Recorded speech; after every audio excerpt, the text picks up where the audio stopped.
finances in whatever way this turns out. In this video, the plan was to talk about, can a family make it on $33,000 a year? It is the middle of May, and we are heading to the middle of the year in June. And after a crazy couple of weeks, probably beginning with the week of April 21st, whatever week that was. I know April 21st because that was my birthday, and that was the week my husband was gone. Pretty much from then till now has been just one thing after another. So about a month now. And we are in the middle of gardening season. So there is a lot of outdoor time going on. There is a lot of work going on. And nothing seems to be slowing down. But it gives me a lot of time of reflection as well. So all these mental things this is the time that I reflect a lot on progress and moving forward, what hasn't worked, what needs to go forward. And as with everything else in my life, discipline is the key here.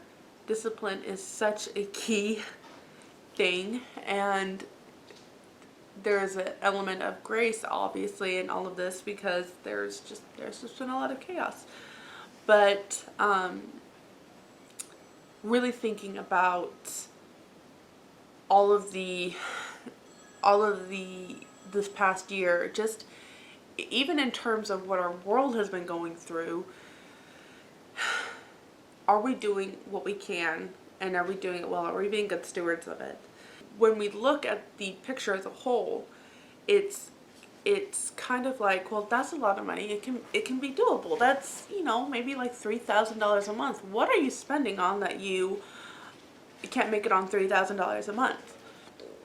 There's all these little things that we have as a family that add to that cost, that if it came down to feeding our family or having it, well, obviously it would have to go.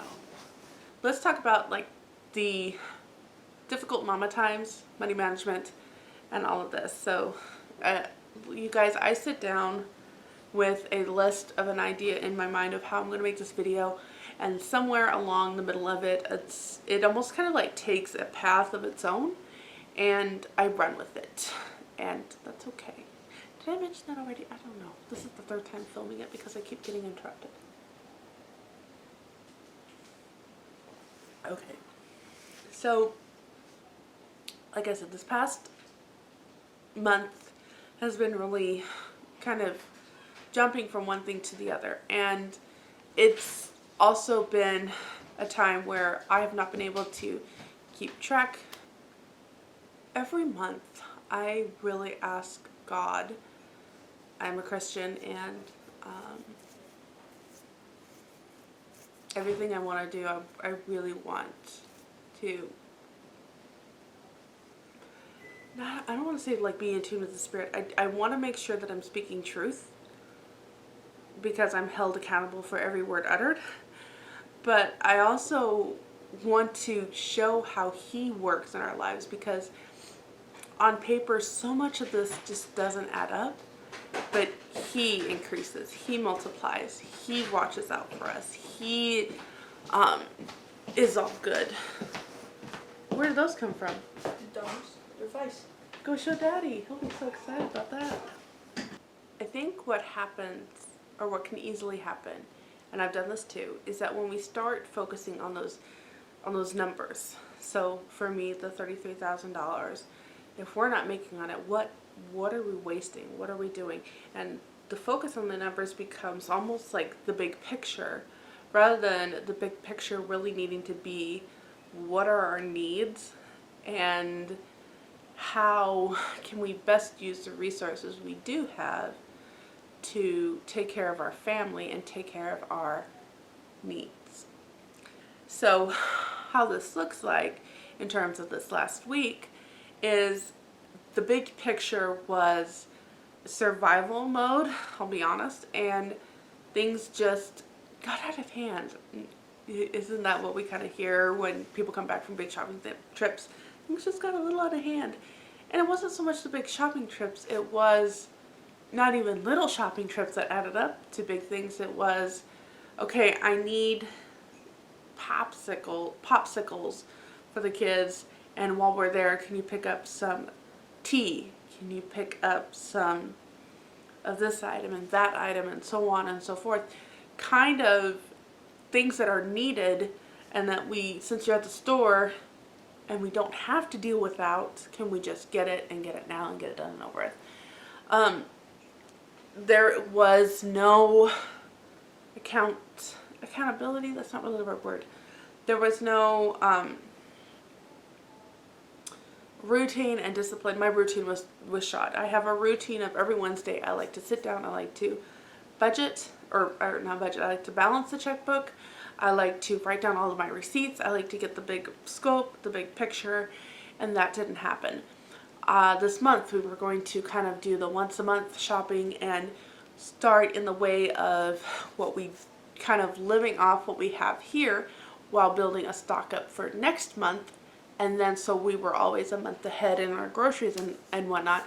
That didn't happen because of all the stuff we were dealing with, and things just kind of fell apart. So I was like, well, let's continue with just sticking with what we have here in the rotation, kind of getting a feel for what we would need on a month-to-month basis, and writing this down and coming up with a menu for like the summer and then a menu for like the winter, because you can do more soups in the winter and whatnot.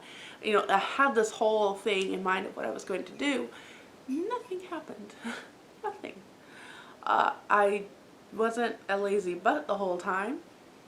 I can't tell you what I did. I kept jumping from one thing to another, to another, to another, between spring cleaning, because once we got down with the chicken pox, we had to spring clean the house all over again. We had done it the week before my husband left. So I was like, that'll be nice. He can come home. It'll be clean. It'll be freshly cleaned. Yeah, the chicken pox. And since I had babysitting with little infants, we did it all over again. So all these things that had to be done and added to the list, the budget and the finances took bottom priority. And it does affect your budget. It's kind of like exercise, and I know I've mentioned this before, it's like exercising. If you fall off the bandwagon of your exercising, even for a week, it's that much harder to get back on. It's that much muscle weight loss and the momentum that you've had that you kind of have to build back up. The finances are the same thing. You can have a good streak going, you can have a good plan going, you can have a good, you're on a roll, but if the train stops and then it has to start up again, it's going to take a while for that train to build up the momentum again. And definitely finances like that is all the financial aspect of that imagery definitely happened in this past month. I have so much that I have to get caught up on. I can't even tell you. And a lot of it does have to do with all of the paperwork that I got behind on. Again, not once was I just like, I'm done, I'm just gonna sit and do nothing for a while. I might have taken 5 minutes here and 5 minutes there just to catch my breath. But I am the kind of person that give me an inch and I'm gonna take a mile, so I ain't gonna sit down for an inch. Okay, I did sit down for half an inch, but I wasn't going to sit down for that full inch because I knew it was going to end up a mile. So I just got to keep going, just got to keep moving, got to keep pushing. Thank the Lord for a good soft bed at night. So, you know, in the reflectiveness of this past month and just kind of going not on now, there were 3 things that I knew that, I always like to use numbers, because then, especially 3, because then you can have top priority, next, and then follow up. The 3 things that I knew that I need to move forward, and I hope that this is helpful to any of you, is the first one is get back on track with your schedule. So my immediate thought is, let's use today to get all caught up. No, because then on Wednesday, my mind is immediately going to think of I am all caught up. That's not the case. So instead of using today to get all caught up, I need to use Wednesday. Wednesday is my budget financial day. That's set in stone. That's how I do it. Wednesday is the day. Second of all, once I have that routine established and getting caught up, I need to figure out some kind of system in place for when this does happen again. It's almost like your emergency fund in a Dave Ramsey budget type of way. You know, you have your emergency fund for that rainy day that is going to come. Life happens, and other times like this are going to come. I would love to get just basically my sick day fund going, and then it just is a little bit of a breather. If we need more tea that we needed to pick up, if we have more popsicles that we need to pick up, if we have just a day where I can't, well, how about this? I lost 2 weeks of babysitting, 2 weeks of income that I don't get to have. That's like $100 for me. Again, we have a savings for this, but the savings is literally, it for us, it's okay to pull from that and to use it, but when you pull out for savings for me, it's like, okay, let me have a little bit more of a cushion just because of how things are. That's just me, and it's true. It's totally true. You kind of want a little bit extra of a cushion, but wouldn't it be nice to just be deliberate, to put things a little bit aside each time for that rainy day, so you have a cash envelope of, we'll be okay. So in a tight financial budget crisis type of thing, that will be something I will try to add each month to our finances. It's not going to be an emergency fund. It's not necessarily an emergency because these things come up all the time. It wasn't an emergency. We weren't rushing to the doctor. We didn't have $1,000 repair to do. My husband didn't stop working. I did. But for us that rely on that income, that was kind of a crazy time. And it won't cover everything, but it would be enough of icing on the cake. Yeah, just, okay, let's pull from that. And then almost, for me, maybe this is for you too, because a lot of you kind of are like me. We are the spenders. We are not the natural savers. We are not the natural people that only go to the store and get only what we need. Wouldn't that be nice? Wouldn't that just be nice? But we're not. Having that envelope that says, here is $60.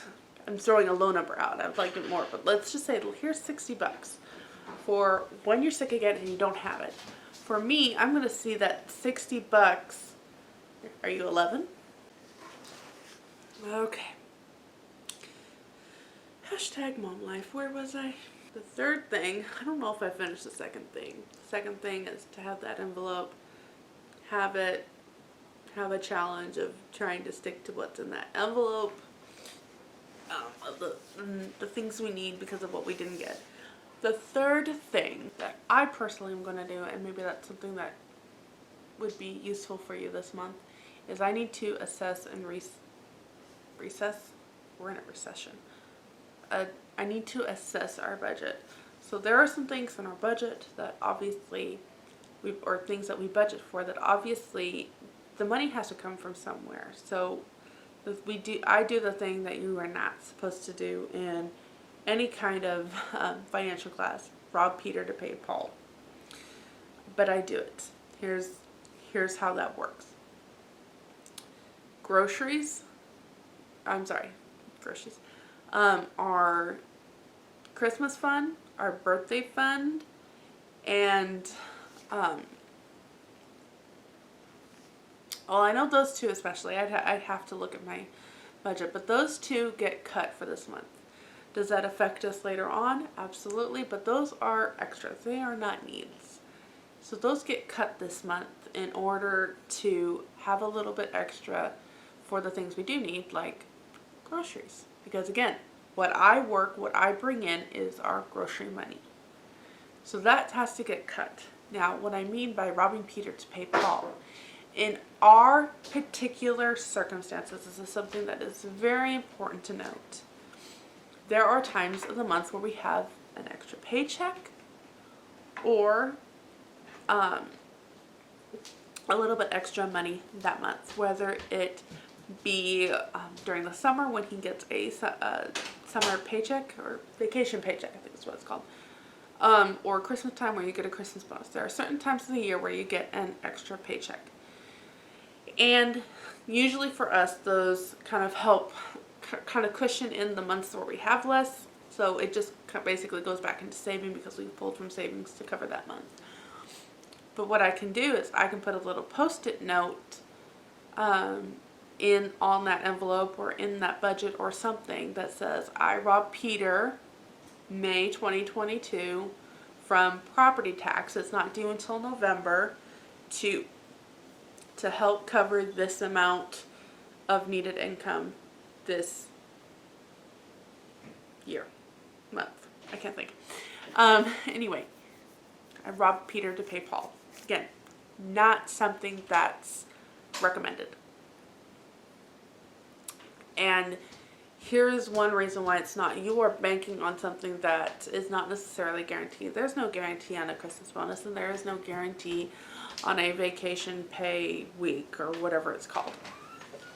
But I do it because I know if we end up not getting that, I can pull from savings and make sure that it's covered.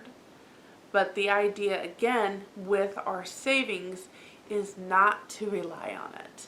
But it kind of works out both ways, and maybe it seems like a little bit of double standard, but once you pull one thing from savings, it's easier just to start rolling it into. Robbing Peter to pay Paul for me, in this sense, says I'm just taking a loan out on myself for later on. And this works for us. This works for us because of the records that I'm keeping on it. There was a couple other things that I did this month. One of them was I froze my credit card.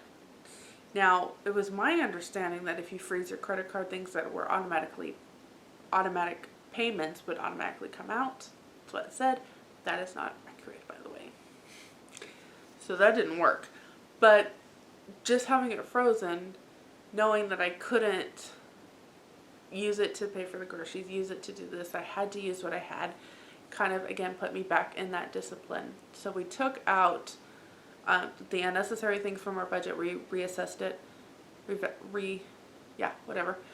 and went over it, and took out unnecessary spending, which we should be doing anyways, right? But if it's not a natural habit, then making sure that it is necessary. Doing those few things, basically, again, after being sick and kind of just taking it easy, for lack of a better word, now we have to basically get that train rolling again, and it's a little bit harder of a jump start, and it's a little bit harder, and all of that. So that's kind of where we are in this month of May, middle of the month wrap up. I really hope that this gives some, even if you don't take what I said here and start applying it to your own lives, and that's never been the case. It's never been the case of why I put these videos out. Because what our family does and how our family works is for our family. How you do you is going to be for your family. And that's so key, especially when it comes to finances.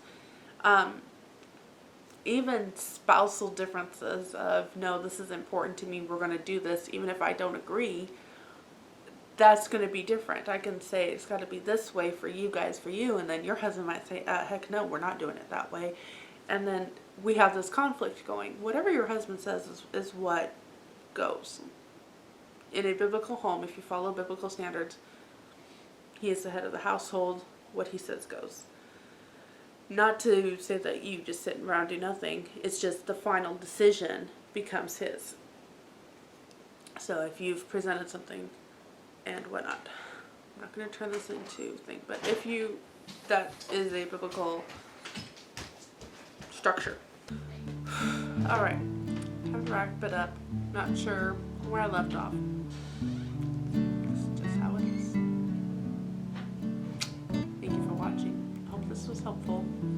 in some way. Take what you can, spit out what you can't. I'll see you in my next video.